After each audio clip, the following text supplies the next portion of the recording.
In March, 4 of us who are on the board for Enduring Word, David Guzik's online Bible commentary. There's a board of 4 of us. It's David Guzik, of course, Miles de Benedictus, who's the pastor of Cross Connection Church, Calvary Chapel in Escondido, Chuck Musselwhite, who's the pastor of the Village Chapel, the Calvary Chapel in Lombok or Vandenberg Village, and myself. We're on the board for Enduring Word. In case you don't know Enduring Word is an free online Bible commentary on every verse of the Bible. It's a free online commentary. It has upwards of 8 million users per month. It's being translated into the 12 most used languages of the world. David now has been asked by Thomas Nelson Publishers to produce an Enduring Word study Bible. He's in the process of producing that right now with his notes and his commentary. His notes are part of the Logos Bible study system. The Lord has really shown great favor to David and his commentary. Because of COVID, every year we have a board gathering where we gather together to talk about Enduring Word, to update the vision, and to talk about plans to pray together, to seek the Lord. And we were not able to do that during the time of COVID, and so we kind of saved all that time up, and we decided that we would have our board meeting by going to Saudi Arabia to investigate the claims that the real Mount Sinai is in Saudi Arabia. We took a lot of pictures, a lot of footage, Miles and I did, about a little over 2,500 pictures and video. And I put it together. Listen, I am not a videographer. I am not Sandin. This is what you're about to see. It's a little over 53 minutes long, documentary, if you will. But it's not Hollywood. It's Oxnard, okay? Don't get your expectations up too high that what you're going to see is a Steven Spielberg production. It's a Lance Ralston production. And I barely know it, please. You will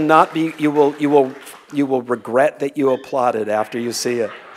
But I do think it does a good job of presenting the evidence that's there and why we have come to the conclusion that if any place on the planet can be claimed to be the real Mount Sinai, it's Jabal Maqla, as it's called, there in Saudi Arabia. We just got back, as I said, from Israel. We're about to see the evidence of Mount Sinai. What this does is this reminds us that we as Christians, we don't believe merely, the clever musings of some sage. We don't follow the visions of some guru in an altered state of consciousness in a cave somewhere. We believe in a God who works in the real events of history.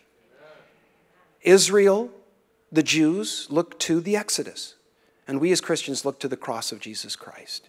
These are events that happened in history.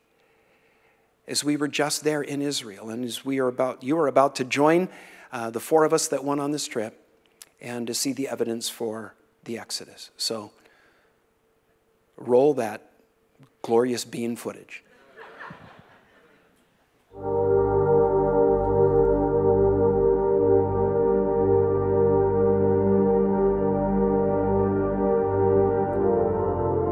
In March of 2023, 4 friends from Southern California went on an exploratory tour of northwest Saudi Arabia to take a look at the evidence for Mount Sinai being located there, rather than the traditional site of Jebel Musa in the Sinai Peninsula.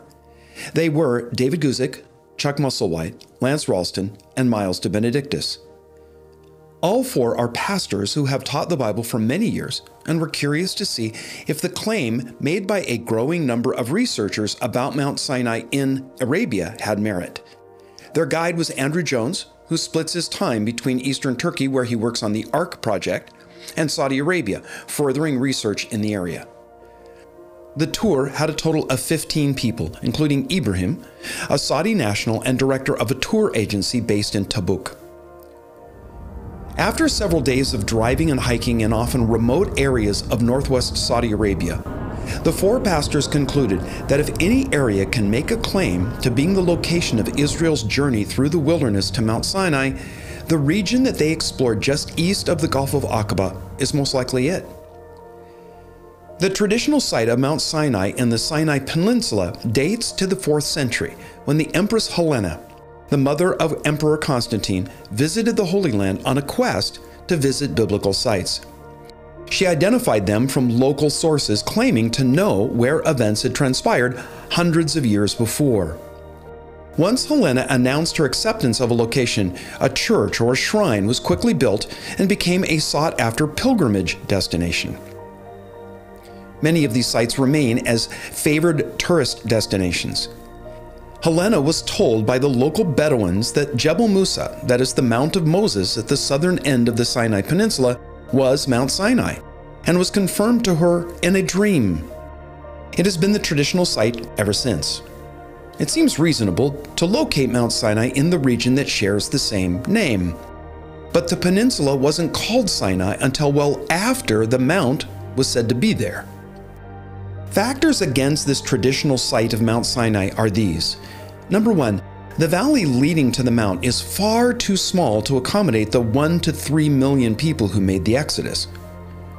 For purposes of our study, we'll round off to an estimated number of 2 million. Second, Israel spent a year camped at the base of Mount Sinai, and yet archaeologists have not found any evidence of their presence in the area. Third, at the time of the Exodus, the peninsula was Egyptian territory, as evidenced by the numerous Egyptian mines in the region.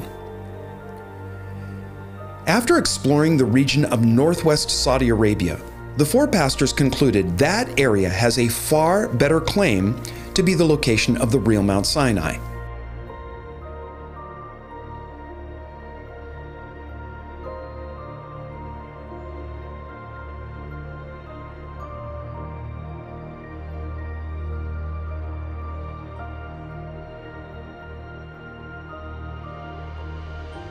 Here is what convinced them. Let's consider first of all the biblical evidence. The first evidence for the location of the real Mount Sinai is the Bible.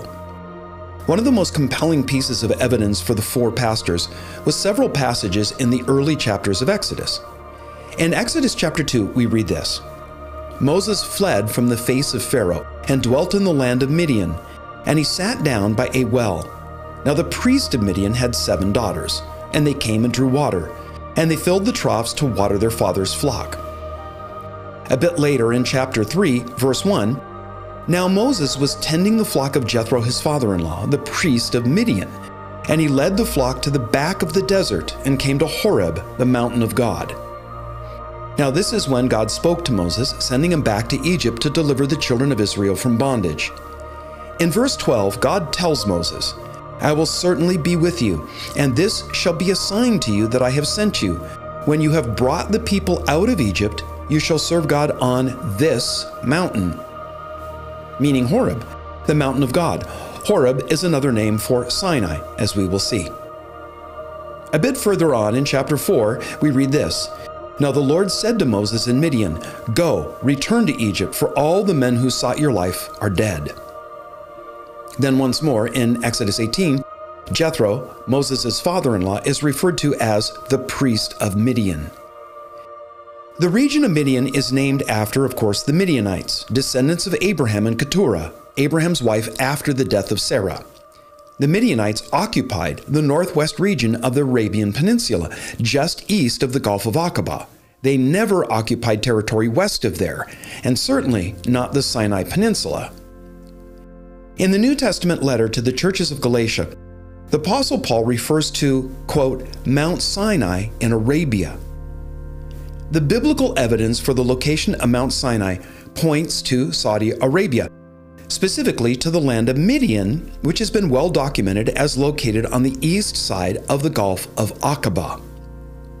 Let's consider now the possible location of the Red Sea crossing. Precisely where Israel crossed the Red Sea is another area of contention. Scholars and Bible students advocate several places. After their visit to the area, Chuck, David, Miles, and Lance came to the belief that it very well could have been from Nuweiba Beach in Egypt on the west side of the Gulf of Aqaba to Ras al-Hasha Beach on the Noam region on the east coast of Saudi Arabia. It was finding this location that originally sent Ron Wyatt in search of Mount Sinai in this area of Saudi Arabia. Wyatt had long suspected that Mount Sinai was in Saudi Arabia, but it was long before Google Maps and Google Earth. Exploring the area could only be done by foot, car, or airplane. Getting into Saudi Arabia at that time was almost impossible. In the early 1980s, when the Sinai was still under Israel's control, Wyatt had a small plane fly him along the west coast of the Gulf of Aqaba looking for a possible crossing place. When seen from the air, Nuweiba Beach appeared to Wyatt as the perfect place. He eventually snuck into Saudi Arabia, where he went to the area directly across from Nuweiba and began scouring the area for evidence of the Exodus route. The Gulf is 10 miles wide at this point, with the usually deep Gulf rising to just a couple hundred meters in the passage between these two shores. Following Wyatt's initial work and suspecting this might have been the crossing point of Israel, divers have investigated the seafloor to see if any remnants remain of the Egyptian army that went after the Jews as they passed through the sea. In Exodus 14, verses 22 through 28, we read this. So the children of Israel went into the midst of the sea on dry ground, and the waters were a wall to them on their right hand and on their left. And the Egyptians pursued and went after them into the midst of the sea, all Pharaoh's horses, his chariots, and his horsemen. Now it came to pass in the morning watch that the Lord looked down upon the army of the Egyptians through the pillar of fire and cloud, and he troubled the army of the Egyptians, and he took off their chariot wheels so that they drove them with difficulty. And the Egyptians said, Let us flee from the face of Israel, for the Lord fights for them against the Egyptians. So the Lord overthrew the Egyptians in the midst of the sea. Then the waters returned and covered the chariots, the horsemen, and all the army of Pharaoh that came into the sea after them. Not so much as one of them remained. While it's entirely possible that almost 3,500 years underwater could have seen any evidence of the Egyptian army obliterated, divers have found a remarkable number of interesting objects on the bottom of the sea at this location, both at the western and eastern sides of the Gulf. Coral doesn't grow on a sandy seabed. It needs something hard to attach to. Then, over time, covers it with incrustations that either hide or replace the original material. What divers have found on the seafloor in this area of the Gulf of Aqaba are unique coral formations. While the coral to the north and the south on both sides of the Gulf are the usual large reef structures, the coral near Nuweiba Beach and Ras al-Hasha are small colonies scattered across the bottom, many of them in the shape of what may be axles and wheels.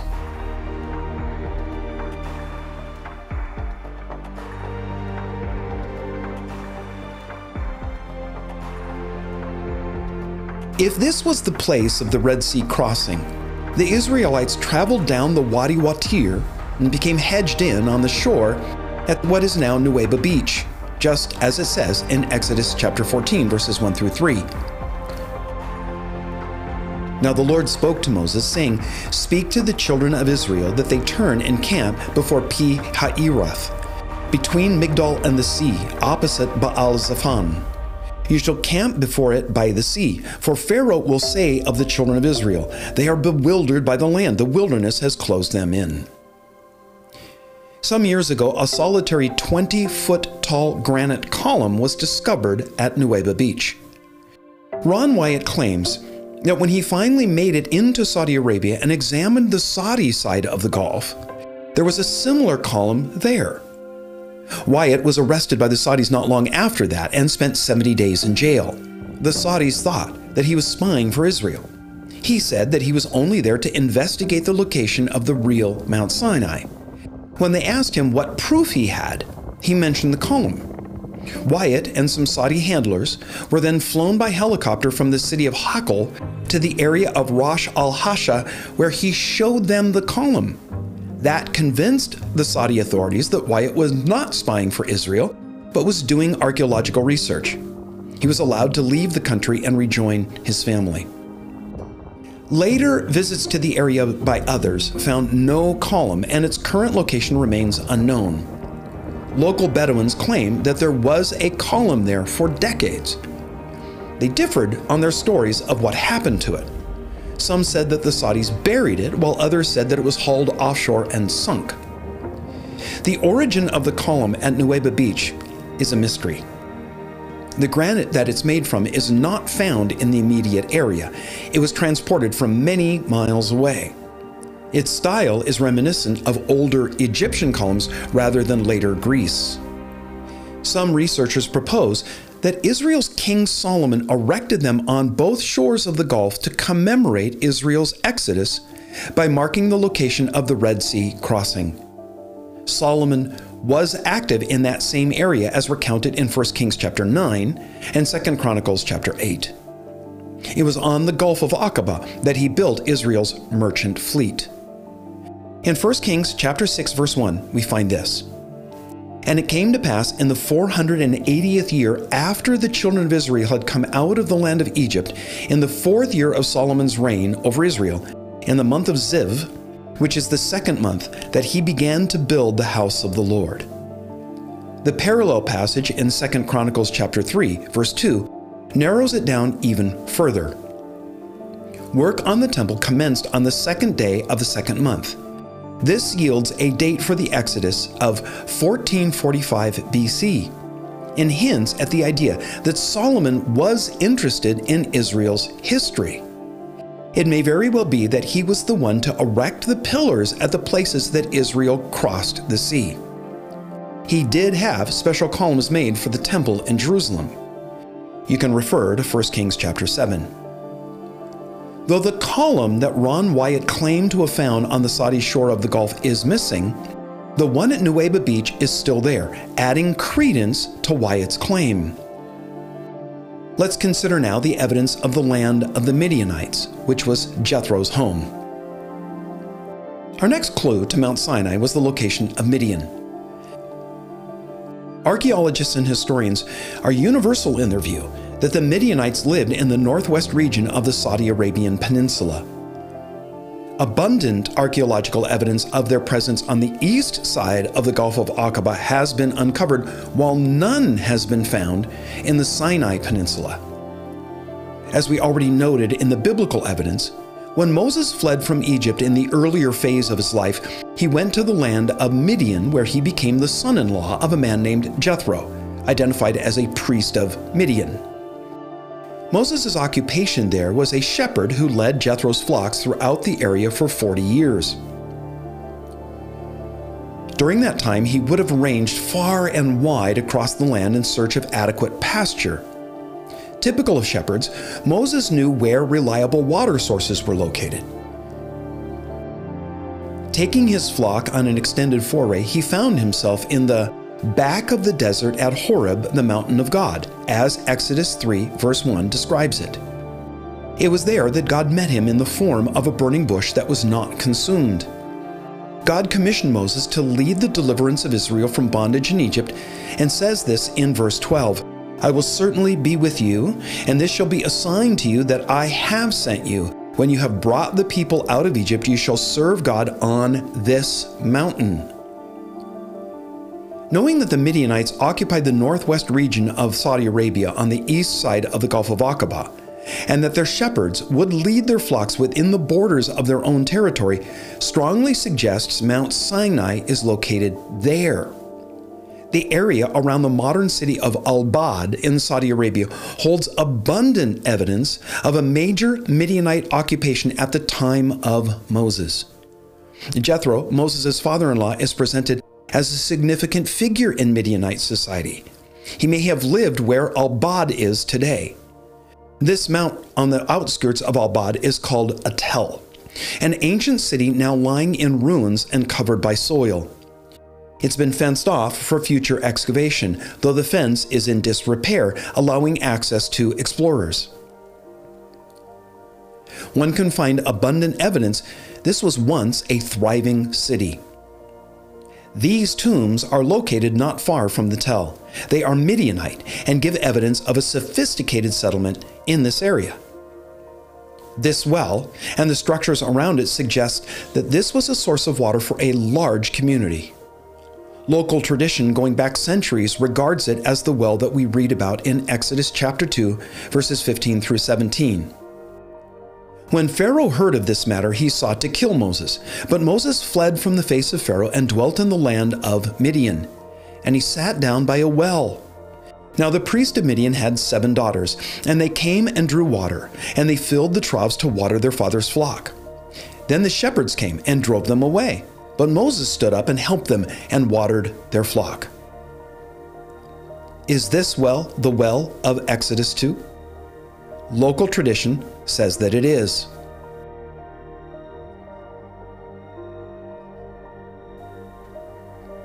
After crossing the Red Sea, the book of Exodus tells us that Israel traveled through the wilderness of Shur from oasis to oasis. In Exodus chapter 15, verses 22 and 23, and then verse 27, we find this.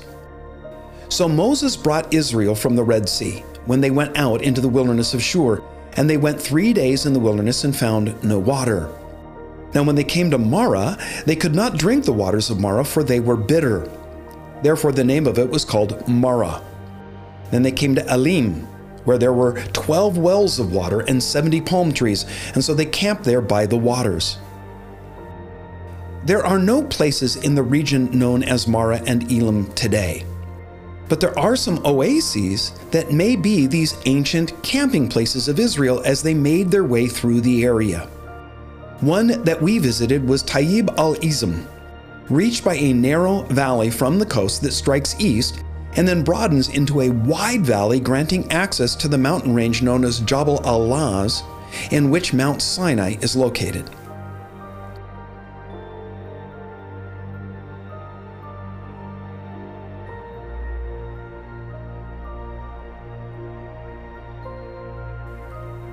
Another notable oasis is Magna, a little further down the coast from Tayyib al-Izm. Multiple springs bubble out of the ground at Magna, supporting a large oasis.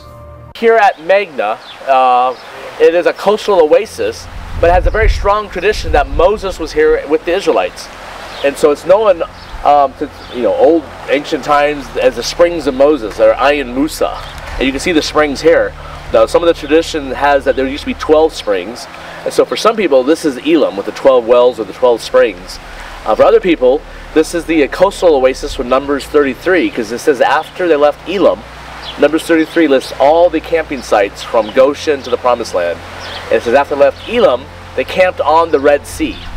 So that actually gives you a hint on the direction of travel. They're not going inland, they're following the coast, either north or south. So if you take a southern route going to Mount Sinai, then this would be, maybe that will be your coastal campground here. Because remember, they don't complain about lack of water until Rephidim. So where they're going throughout their journey on the Exodus route, up to Rephidim, they had water. Whether it's bitter, like at Marah. And now right across the valley from this big oasis is an ancient archaeological site. It's fenced off, you can see it over there. And the Saudi archaeological literature mentioned a lot of Midianite pottery being found over here. So you have an ancient fortress guarding the water source, plenty of land around here for the Israelites to encamp, beautiful coastal area. Now in the 1700s, so before YouTube, an Ottoman cartographer came through here making maps, and he was told that nearby was the rock that Moses struck and water came out. And in the 1900s, early 1900s, Musil, a Czech explorer, he came through here. He was like a Catholic, trying to check out the different sites in Midian, and he was told the same story in the 1906 or 7.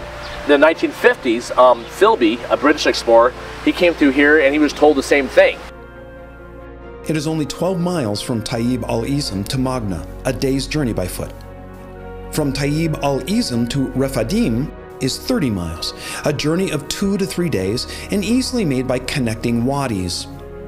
But there are no oases beyond Tayyib al-Izm, leading to Israel's need for water and what happened next in the story.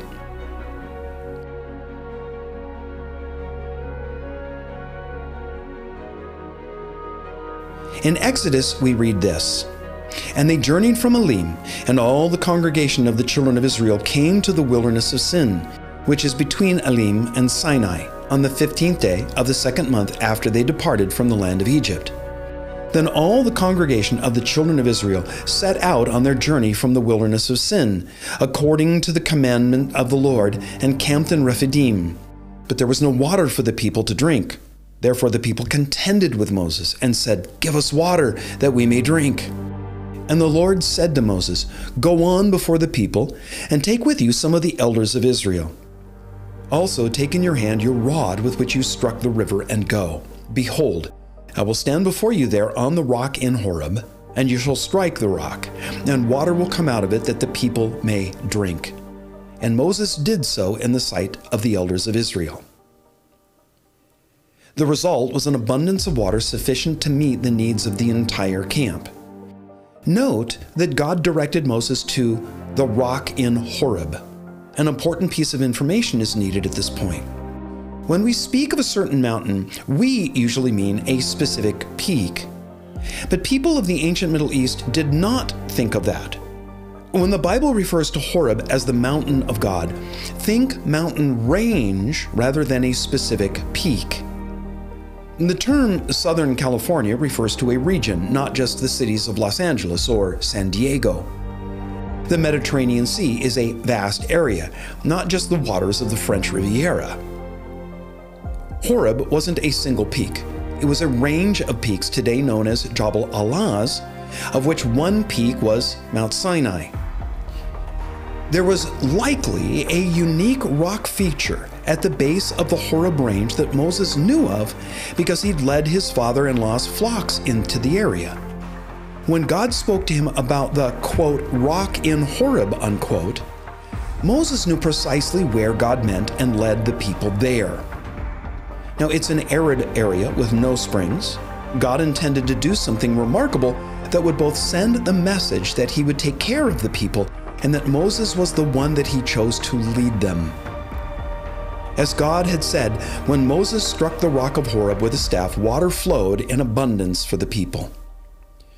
After driving off-road for quite a distance, we visited a unique rock feature that may very well be the split rock of Rephidim. Such a feature is not completely unique, but it is rare. Two factors conspired to persuade that this site was indeed the biblical Rephidim. First was the expansive wadi that leads from the west to the base of the split rock. Now keep in mind, wherever Israel camped had to accommodate some 2 million people. The wadi leading from their oasis hopping to the west to the split rock was quite wide and could easily accommodate a group the size of Israel.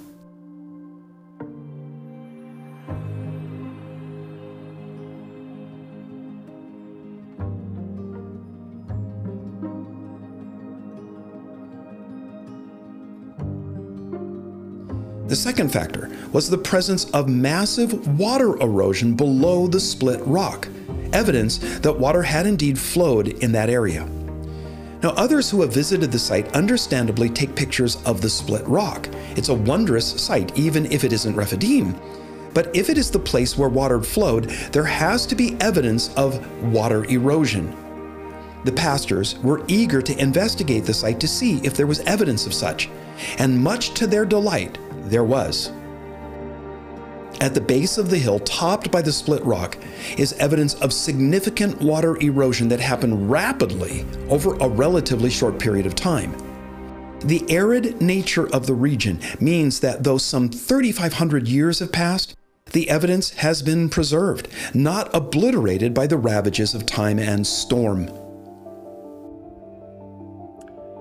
Just over my shoulder is the very prominent rock here in what is most likely the place called Horeb. Exodus chapter 17 says that the children of Israel came to the rock in Horeb as they were coming to a place called Rephidim. It is the place where the children of Israel did not have water. Our guide has told us that there are no clear evidence of springs in this area like there are in many of the other locations around here. Just to my left, or a little bit to the east, is Jabal al-Awaz, which is the range of mountains where Jabal Makla, which is believed to be Mount Sinai by those that believe Sinai is in this area is at. So the children of Israel came and they camped in Rephidim, Exodus chapter 17 says, and they didn't have any water. And so Moses went to God, and God told him to take the staff in his hand and go and strike the rock that is in Horeb. This is a very prominent rock, and the passage of scripture says that the rock split and water came forth from the rock, and the children of Israel got water from there. And it is a huge split rock here in this place. Put up your shoes, boys.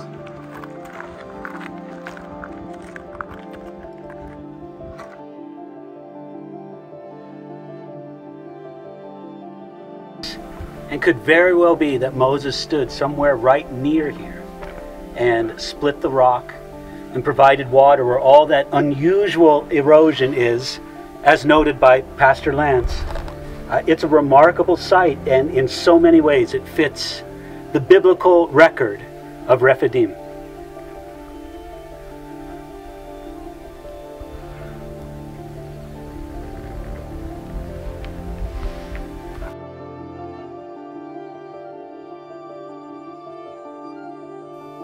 While Israel was camped at Rephidim, Exodus 18 tells us that a nomadic group called the Amalekites attacked the outer fringes of Israel's camp. As we already said, the wadi leading to Rephidim was long and wide, allowing the people of Israel to spread out. The Amalekites took advantage of this by going after those on the edge of the camp. What may have attracted them in the first place was the report of a new stream in the area. While nomadic people own no land, they claim the rights to wells in their region. And they may have claimed that now that abundant water was flowing from the split rock, well, it was theirs by right of long control of the area. Whatever their claim, Joshua led the men of Israel in a successful campaign of turning back the attack, as Moses stood on one of the many hills overlooking the wadi, praying for God's favor, as we read about in Exodus chapter 17. Verses 8 through 13.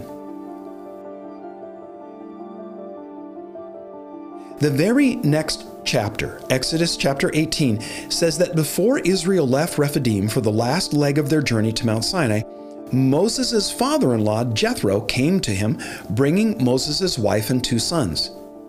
This confirms the fact that all of this took place in northwest Arabia on the east side of the Gulf of Aqaba in the land of the Midianites. Jethro was close enough that he could meet up with Moses at Rephidim. Today, it is only 25 miles and a relatively easy journey from Al-Bad, the likely location of Jethro's home, to Rephidim, a 2-day trip at most.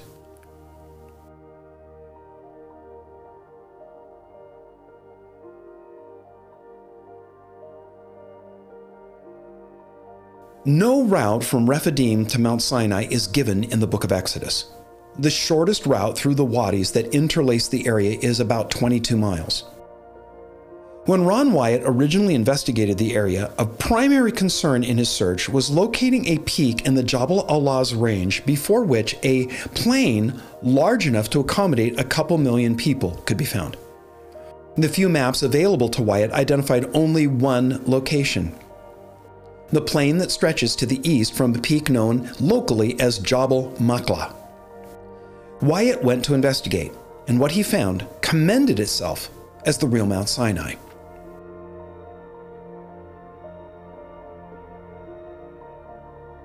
The peak in the Jabal Allah's range, a growing number of people are coming to believe is the real Mount Sinai, is called Jabal Makla. Even it isn't a solitary peak, but 3 summits all within a short distance of each other along the ridge that forms the continental divide for Saudi Arabia. We present Jabal Makla here in the video because we wanted to track the route of the Exodus first. Our visit to the mount took place the day before the tour officially began. The reason why is because that was the day anyone who wanted to hike up the mountain would be able to do so. It was an arduous affair and took the entire day. The adventure began at the city of Tabuk. We took new roads that are even now being constructed in what has only recently been called the Nome region of Saudi Arabia. The country has embarked on a massive building project that will include a floating industrial complex, a global trade hub, tourist resorts, and a futuristic smart city called The Line, all powered exclusively by renewable energy sources. The infrastructure for all of this is being built now, mainly in many new roads, several of which we use to access the places that previous explorers to the area didn't have. The paved road leading to our base camp at Jabal Maqla turned into a dirt road only about 100 yards short of the turnoff to our camp. We arrived there late afternoon the day before our hike up the mount. There was a strong wind that had forced the provider of the expedition to relocate our tents to a more sheltered spot. We stayed warm in a Bedouin tent heated by 2 charcoal fires, enjoyed a traditional Saudi meal, and listened as Andrew Jones, our guide, shared the story of how Ron Wyatt and others explored the area from the early 1980s until today.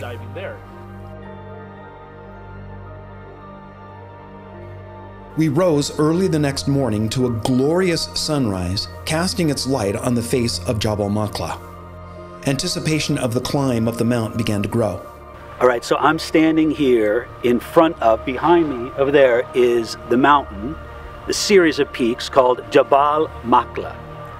And this is an alternative site that has a lot of credibility for being Mount Sinai, the place where Moses had his father-in-law's flocks, the place where Israel came and camped out and lived for more than a year here and received the law, where the 10 Commandments were spoken by God audibly down to the people, where they were prohibited from coming up, and where later on in the Bible, Elijah came.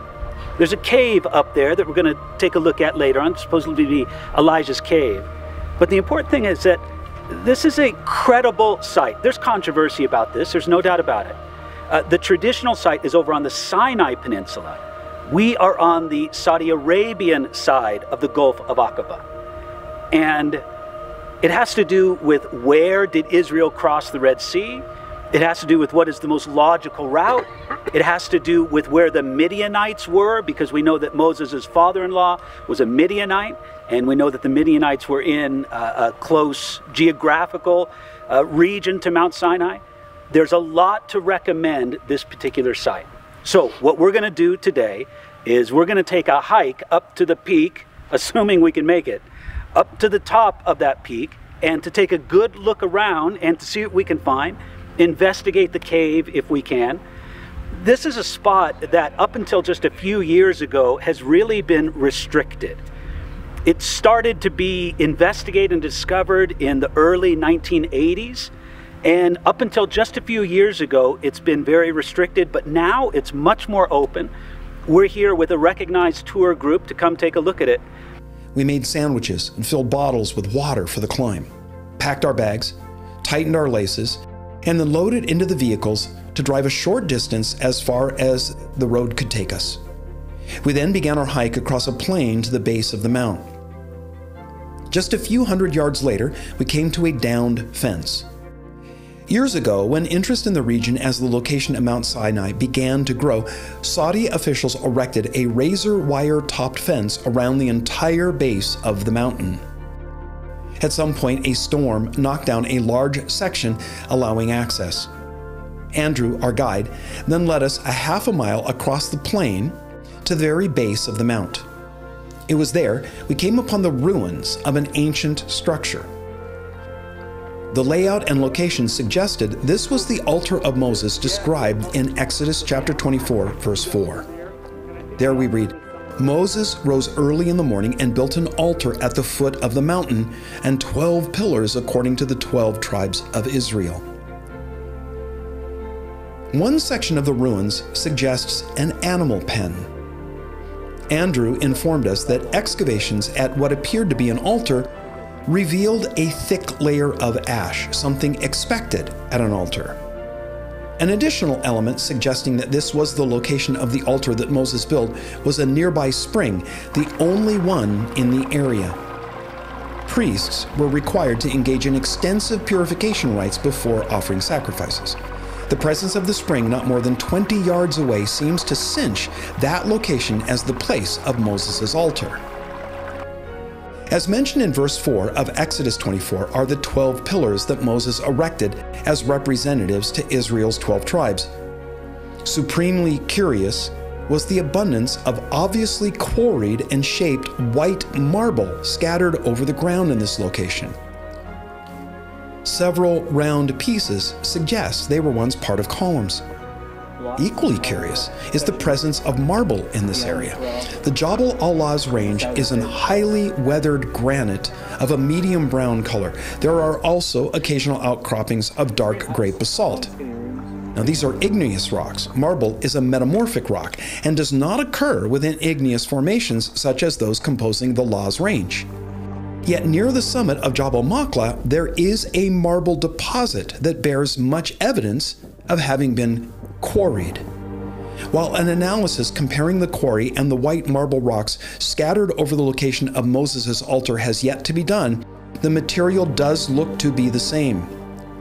If the shaped white marble stones at the base of the mount did not come from the quarry near the summit, they had to have been transported from a great distance. It is possible that the stones scattered liberally across the ground at Moses' altar are remnants of the 12 pillars that he erected. Another theory is that Solomon, who erected memorial pillars on the west and east sides of the Gulf of Aqaba to commemorate the Red Sea crossing, didn't stop there in his attempts to link Israel to its past. Living less than 500 years after the Exodus, the route that Israel took through the wilderness may still have been known, along with the location of the real Mount Sinai.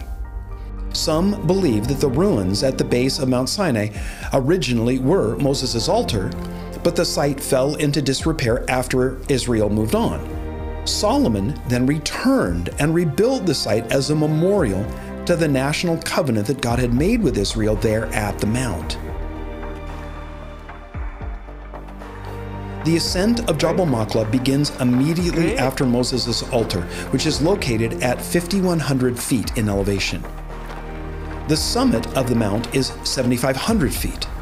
The route from the altar to the summit is an elevation gain of 2,400 feet and just shy of 2 miles. There is no trail, and the route in many places is quite steep, over and through large boulders.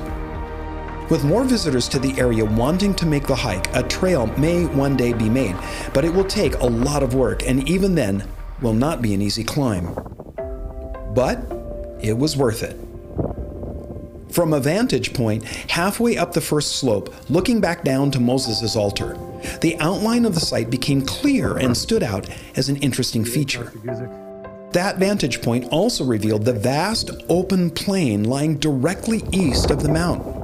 It was now easy to see how the entire camp of Israel could be gathered around the foot of the mount. At a little over 6,000 feet, we crested a ridge and came out on a relatively wide and flat area. This may be where the events of Exodus 24 occurred. There we read, verse 1, "Now God said to Moses, 'Come up to the Lord, you and Aaron, Nadab and Abihu, and 70 of the elders of Israel, and worship from afar.'" Verse 9, "Then Moses went up, also Aaron, Nadab, Abihu, and 70 of the elders of Israel. And they saw the God of Israel. Then the Lord said to Moses, 'Come up to me on the mount and be there.' So Moses arose with his assistant Joshua, and Moses went up to the mountain of God. And he said to the elders, 'Wait here for us until we come back to you.'" While no specific mention of a plateau part of the way up the mount is given in this passage, such a place for 73 must have been there. The steepness of the slopes both before and after the plateau on Jabal Maqla would not have served as a place for such a large group to wait.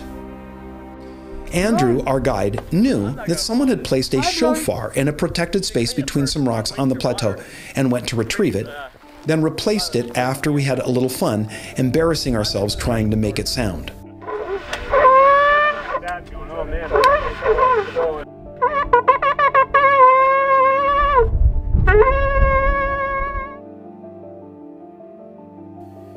Rising above the little plateau was another long, steep ascent to reach that darkened rock that covers the ridge of the peaks in the area. we carefully made the ascent to the first of the 3 hillocks that form the summit of Jabal Maqla. We were all quite curious to examine the dark rocks that make up the top of the ridge. What we found was a bit of a mystery, not only for those who made the hike, but for geologists. The dark rock making up the summit of Jabal Maqla is basalt, usually a dark gray rock with a rough, grainy texture. The basalt that caps the Jabal Maqla ridge has an unusual coating on the exterior of the rock that appears as a layer that shines with an iridescent glow reminiscent of mother of pearl. One can see this coating where the rock is fractured. So this rock is really strange. Look how shiny it is here. It's basalt is dark. It's not black, but it's dark, and tends to be kind of grainy unless it's weathered. Yeah, but basalt. When you see basalt up around Galilee, Yeah. it doesn't look like this. No, it doesn't look like this. Often has a lot of porous holes in it, right? Yeah. And that's a coating on the outside of the rock. See that right there? Yeah. There's a little ridge, and then underneath the brown. You see that? So that suggests this is some kind of a coating. Something happened to the exterior of the rock. Now, if the presence of God is here on the top of the mountain in fire for a year, it could have baked these rocks. Attempts to identify what caused this coating have proven fruitless, as there has been little geological research to date. The little that has been conducted disagrees as to the composition and potential cause of what happened to the basalt of the summit. One view is that the coating is a unique form of iron oxide. Now, iron usually oxidizes to a red color. Think of rust and you get the idea. The vast red sands that cover most of Saudi Arabia are a classic example of this red form of iron oxide. But iron oxide formed at a high temperature fuses as black and may account for the rind that appears on the exterior of the basalt on Jabal Maqla. In Exodus 19, verse 18, we read, "Now Mount Sinai was completely in smoke, because the Lord descended upon it in fire. Its smoke ascended like the smoke of a furnace, and the whole mountain quaked greatly." High temperature from this fiery manifestation of God's presence may account for the blackened rind coating on the basalt of the Jabal Maqla summit. Those who object remind us that God's appearance to Moses at the burning bush 40 years before did not see the bush consumed, so there's no need to conclude that the fire on Mount Sinai burnt the rocks. And we agree. We're not bound to that conclusion, but it doesn't mention only fire. It says the mount was wrapped in smoke as if from a furnace, suggesting this manifestation of God's presence was different than at the burning bush. We hope that further geological study will narrow down the cause of the unusual coating on the rocks of the summit. Another feature suggesting that Jabal Maqla is Mount Sinai is the presence of a small cave 850 feet above Moses' altar. Andrew Jones said that it is the only cave to be found in the extensive Jabal Alaz range. In 1 Kings chapter 19, we find this. "So Elijah arose and ate and drank, and he went in the strength of that food 40 days and 40 nights as far as Horeb, the mountain of God. And there he went into a cave and spent the night in that place. Some of our party, including David Guzik and Miles de Benedictus, climbed up to the cave. It was a steep and difficult ascent. While the cave was not deep, it would provide temporary shelter for a night or two."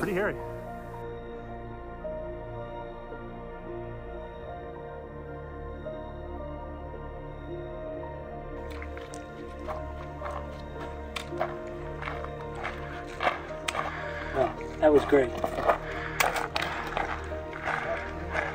What do you think, Miles? I'm fairly convinced. How about you? It certainly feels right. You know, of course, there's an archaeological and scientific aspect to it, but then there is something of just a, the sense when you read the scriptures, would the place have been like this? And it matches up with that description for sure.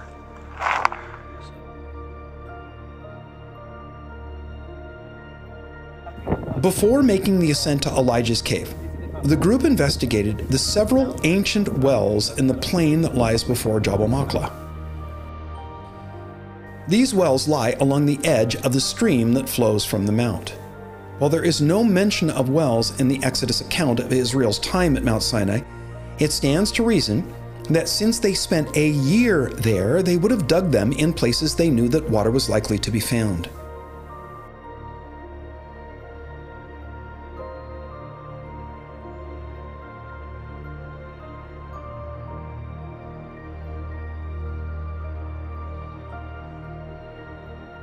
One provocative find, located just over a mile from Moses' altar and the foot of the mount, was a mound of flat-topped boulders on which are found numerous petroglyphs, that is, man-made carvings into the rocks. The forms depict people, ibexes, and an abundance of cows. Petroglyphs were made by scratching through the dark brown desert varnish on the exterior of the pink granite that makes up the area. The desert varnish is the result of centuries of oxidation and wind-blown sand grains that polish the surface of the rock. Any sharp object is able to scratch it, exposing the lighter rock underneath. Of note among some of the cow petroglyphs is an Egyptian-style curved horn, famously applied to their goddess Hathor. The mound is monumental in both size and location, sitting as it does at the junction of two arms of the plain in front of the mount, with the summit of Jabal Machlah perfectly framed by ridges. Could this be the site of what we read about in Exodus 32, when the people asked Moses' brother Aaron to make an idol for them to worship?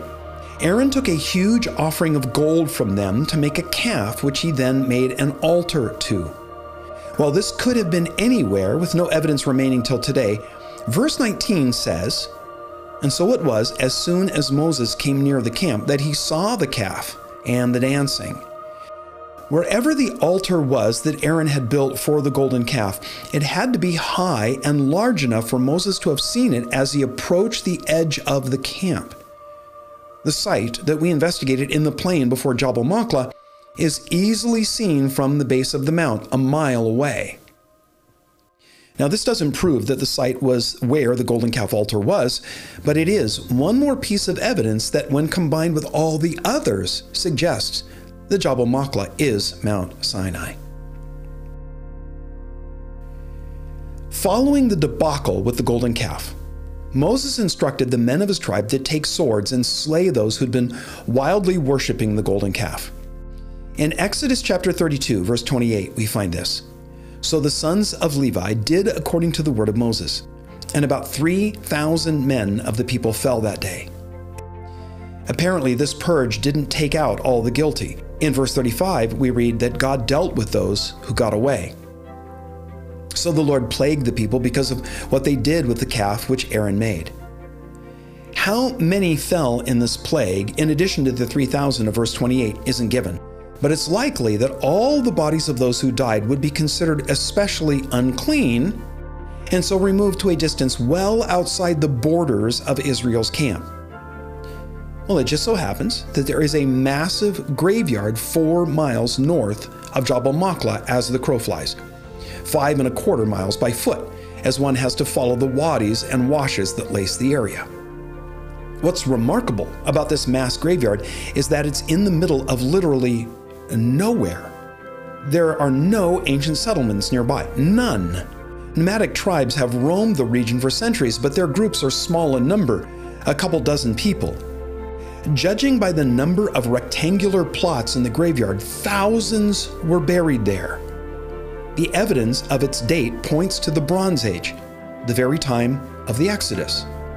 The way the graves are constructed and laid out suggests the burials took place at the same time. That there are so many burial plots seen in this aerial shot, one would expect there to be a sizable settlement nearby that existed for many generations. That there is no evidence of such points to the once nearby presence of the camp of Israel and their need to bury their dead after the debacle of the golden calf. Located among the stones that make up the rectangular plots and standing headstones are numerous grinding stones that the women used to make flour. They seem out of place in a cemetery. But it turns out they prove that it is an ancient burial ground. People were often buried with personal items, and few items were more personal to a woman than her grinding stone, which over time bore the evidence of her diligence in providing for her family as its depth increased. The presence of these grinding stones in the graveyard bear evidence of the number of women who'd been a part of the worship of the calf idol. Though the graveyard at first seems a minor evidence of the location of Mount Sinai, its size turns out to be a major factor bolstering Jabal Makla's claim to being the real Mount Sinai. No testing has yet been done on the contents of the graves. Radiocarbon analysis could quickly determine the age of the remains. Despite the evidence supporting Jabal Makla as the real Mount Sinai, there are plenty of critics who maintain that the traditional site at Jabal Musa in the Sinai Peninsula is the mount. Some critiques of this Saudi Arabian location appear quite scholarly, and their arguments ought not be taken lightly. Still, all in all, both locations depend on a significant amount of assumption because, to date, the history is uncertain. The main problem lies in nailing down places that the Bible names, but the precise locations of those labels have been lost to time. In the end, we have to take a look at what is clear from Scripture and what evidence is to be found on the ground. After having had a chance to personally investigate the discoveries of intrepid explorers over the last 40 years in Saudi Arabia, Chuck, David, Miles, and Lance conclude that if there's any place that has a claim for being the real Mount Sinai, it's Jabal Makla and the Jabal Allah's range on the east side of the Gulf of Aqaba. I brought some rocks. There's a jar handle here, a piece of marble, the granite that makes up the mountain range, an example of the red sand that makes up almost all the sand in the dunes of Saudi Arabia, and then 2 pieces of basalt. One typical piece of basalt, David mentioned it, that he was referencing the basalt that covers Galilee. Well, that's where we just got it last week. And then a sample of the basalt that caps the top of Mount Sinai, if you want to take a look at it. Please do not take them. They're for you to look at and to see. Questions? Anybody have a question? Yes. The question was there any evidence of the Red Sea being red as from algae or so? No, the Red Sea is very blue-green. Yeah, no red at all. The question is, what's the evidence for the site over on the Sinai Peninsula? Again, it was chosen, it was officially sanctioned, if you will, by Constantine's mom at the beginning of the 4th century. So 400 years after the time of Christ, it's pretty late. She went to the area, again, asking, where did things happen? And she was taken to that place by the local Bedouins. Let's just put it this way. It was understood that wherever Helena said something happened, a church would be built, and that meant, because pilgrimages were very important. And so that meant a lot of pilgrims coming, and pilgrims need places to stay, and they need food, and they want to buy souvenirs, and so it's very profitable to pick a place, and that's why that particular location was picked. What's the evidence for it? Well, again, there's more evidence against it than there is for it. The valley next to Jabal Musa, as it's now called, the Mount of Moses, is way too small to support between 1 to 3 million people. 1 million people, it wouldn't support anywhere near that. There's not enough water supply there. And there is no archaeological evidence that there was ever a large group of people that were in that valley. Remember that Israel spent a year at the base of Mount Sinai, not a few weeks. They spent a year there, so there should be some evidence. There is at Jabal Makla. We saw some of that evidence, especially the graveyard. And the wells. None, zero at Jabal Musa. So that's one of the reasons why it's problematic. The only real evidence that we have is that it was named by Helena because the locals said that that's where it was. And then very quickly, a monastery, St. Catherine's, was built there, and that's where pilgrims have gone ever since. So that's really all. More tradition. Anyone else? Yes? So that's a great question. Geologists, I was doing as much geological study as I could, research after we got home, reading up on the rocks and the basalt on the top and the coating, this weird rind that's on the exterior of the rocks. And there's 3 kind of different ideas about it, which seems why can't geologists figure it out? Well, if it was in fact caused by something miraculous, it would be difficult for them to sort it out. So you would think that they would be able to. So they're still researching that. The graveyard is a problem, though, because remains are supposed to be sacred. You're not supposed to mess with them. So it's going to take it's going to take someone getting permission to get in there and do that. Did you notice that on the one image there was I identified the fence that the Saudis had erected around the site? Weird that years ago, the Saudis spent so much money and time to go out to what at that time was nowhere to erect these big fences around these things that there were just a handful of people that were going out to investigate. The graveyard, the Golden Calf altar, and the entire base of Jabal Maqla. They just built this big fence around it and put signs on it that said, keep out. So obviously something's going on there. They've denied it. It's been the official position of the Saudi government. Andrew Jones, our guide, made this statement a couple times that he found it quite interesting that the official position of the Saudi Arabian government is that there were the Midianites that lived in the area, and then nothing happened in the whole area until recent times. Like, no one lived there. There was no history whatsoever, which is ridiculous. Of course there was. So why is there this black period in the history of Saudi Arabia unless they're trying to hide something?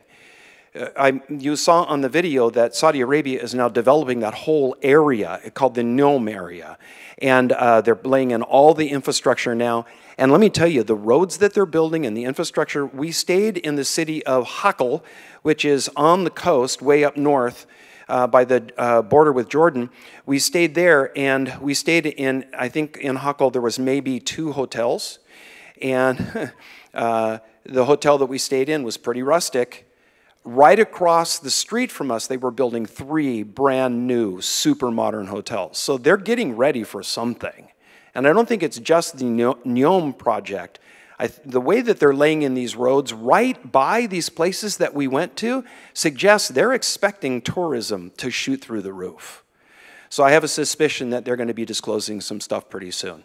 Hopefully the geology and then with the impetus to get more tourism in there, probably get permission to do some testing on the graveyard. What else? Yes. How tall was the Rephidim, the rock at Horeb? Yeah. Let's see. It had to be about 50 feet tall. It was quite tall. We would stand in it, and you could easily put maybe 40 feet. Maybe 40 feet tall. It's a huge structure. Interesting that God tells him, go to the rock in Horeb. Well, you looked at it's all rock, right? But there was some distinctive feature that Moses would have known about because of his previous years of leading the flock around the desert there. And that is, I mean, you're driving through rock and you see that and you go, oh, that's unusual. So Andrew Jones talked to us about that as well. And the Jews, let me say the rabbis, he was referring to the rabbis because he went and talked to some religious leaders in Israel about this whole thing. And the response of the rabbis and the religious leaders is, we don't care. We don't care. Yeah.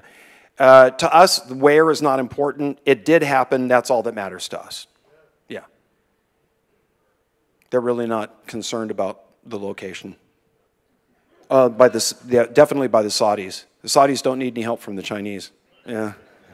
They got a lot of money. There was one more thing. Oh, the name Ron Wyatt was mentioned a few times. Ron Wyatt is problematic. Just have to admit that. It seems that early on in Ron's career, he was legit. And he most likely discovered the Ark. there's some very good evidence for the location that he nailed down in Turkey, right near the border with Armenia. Very likely that is the Ark. They're still doing a lot of research on it, and the research that they're doing it's becoming clearer and clearer that this probably is the remains of the Ark. Because of that, Ron's coin kind of increased, and it seems that he eventually became addicted to the publicity of finding stuff, and he ended up making stuff up. There's just no denying that. So his later career really, for some people, they would just say he's discredited. But early on, Ron was solid, and he made some important discoveries. Listen, this is kind of an important point. Saudi Arabia didn't even open up to visitors till 2019. You could only get into Saudi Arabia with a business visa, and you had to be recommended and vouched for by a Saudi business, which they were very reluctant to do. And so when Israel had conquered the Sinai Peninsula, you'll remember, he went to Eilat, their very southernmost city, rented a small airplane to fly south along the coast looking for a place of the Red Sea crossing.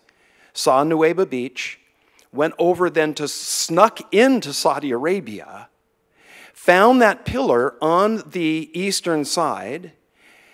Then a competitor to him, a guy who was trying to steal his stuff, ratted Ron Wyatt out to the Saudi authorities. They arrested him. This guy accused Ron of being in Saudi Arabia to spy for the Israelis. So he ended up spending 70 days in jail. And they interrogated him, and he was, I'm just here trying to see, where the real Mount Sinai is. And, well, what have you found? He said, well, I found this pillar on both beaches. Prove it to us. They load him in a helicopter, and he flies him down. They land right on the beach, and he goes, there it is. And they go, okay, and they let him go. This is pretty good evidence that there was something there, that he would spend over 2 months in jail, and then they would release him simply because he was able to prove that that's really why he was there. So, but later years, Ron, he became something of a kook. Yeah. What are my plans? There's no plans. It's online.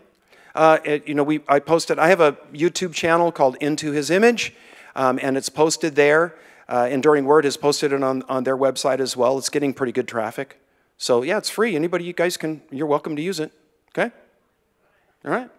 Well, good night. Thanks.